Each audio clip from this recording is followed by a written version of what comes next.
68वां दिन। नए अहदनामा में से आज की तिलावत मुक़द्दस मरकज़ की इंजील उसका 14वां बाब 43वीं आयत से लेकर 72वीं आयत तक।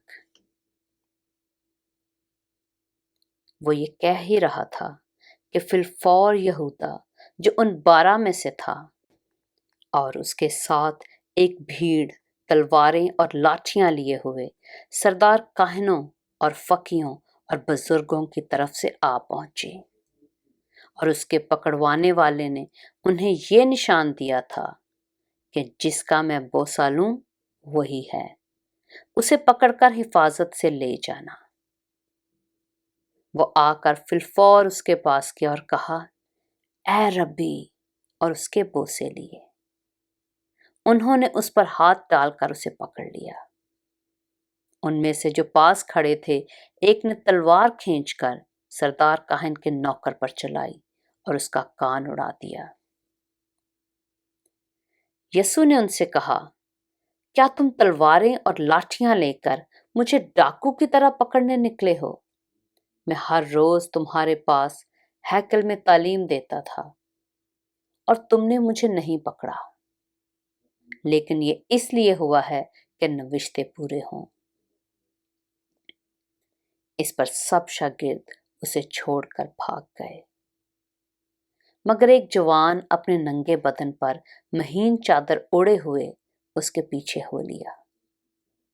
उसे लोगों ने पकड़ा, मगर वो चादर छोड़कर नंगा भाग गया।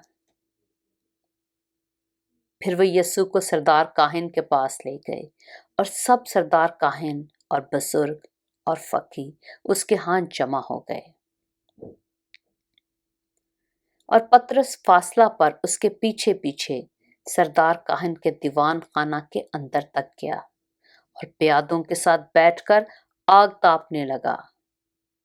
और सरदार काहिन और सब सदरे अदालत वाले यीशु को मार डालने के लिए उसके खिलाफ गवाही ढूंढने लगे, मगर ना पाई, क्योंकि बहुतेरों ने उस पर झूठी गवाहियां तो दी, लेकिन उनकी गवाहियां मुत्तफिक ना थीं। फिर बाज ने उठकर उस पर यह झूठी गवाही दी कि हमने उसे ये कहते सुना है कि मैं इस मकदस को जो हाथ से बना है ढाऊंगा और 3 दिन में दूसरा बनाऊंगा जो हाथ से ना बना हो। लेकिन इस पर भी उनकी गवाही मुत्तफिक ना निकली। फिर सरदार काहिन ने बीच में खड़े होकर यीशु से पूछा कि तू कुछ जवाब नहीं देता, ये तेरे खिलाफ क्या गवाही देते हैं? मगर वो खामोश ही रहा और कुछ जवाब ना दिया। सरदार काहिन ने उससे फिर सवाल किया और कहा, क्या तू उस उस्तुदा का बेटा मसीह है? यीशु ने कहा, हाँ, मैं हूं, और तुम इब्ने आदम को कादर मुतलक की दाहिनी तरफ बैठे और आसमान के बादलों के साथ आते देखोगे। सरदार काहिन ने अपने कपड़े फाड़ कर कहा, अब हमें गवाहों की क्या हाजत रही? तुमने ये कुफर सुना, तुम्हारी क्या राय है? उन सब ने फतवा दिया कि वो कत्ल के लायक है। तब बाज उस पर थूकने और उसका मुंह ढांपने और उसके मुक्के मारने और उससे कहने लगे, नबूवत की बातें सुना।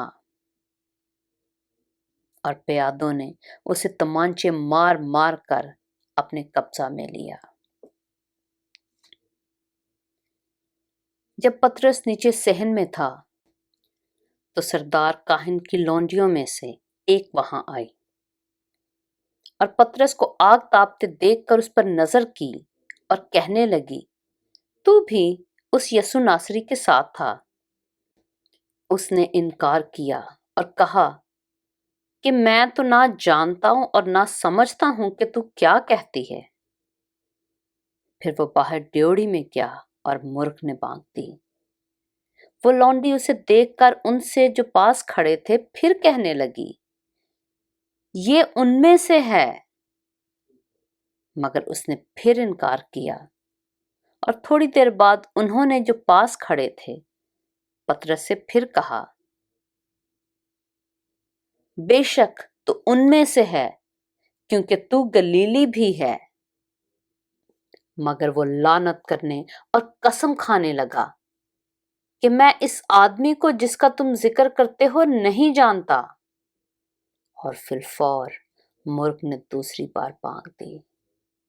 پطرس کو وہ بات جو یسوع نے اس سے کہی تھی یاد آئی کہ مرغ کے 2 بار بانگ دینے سے پہلے تو 3 بار میرا انکار کرے گا، اور اس پر غور کر کے وہ رو پڑا۔ پاک کلام کے پڑھے اور سنے جانے پر خداوند کی برکت ہو۔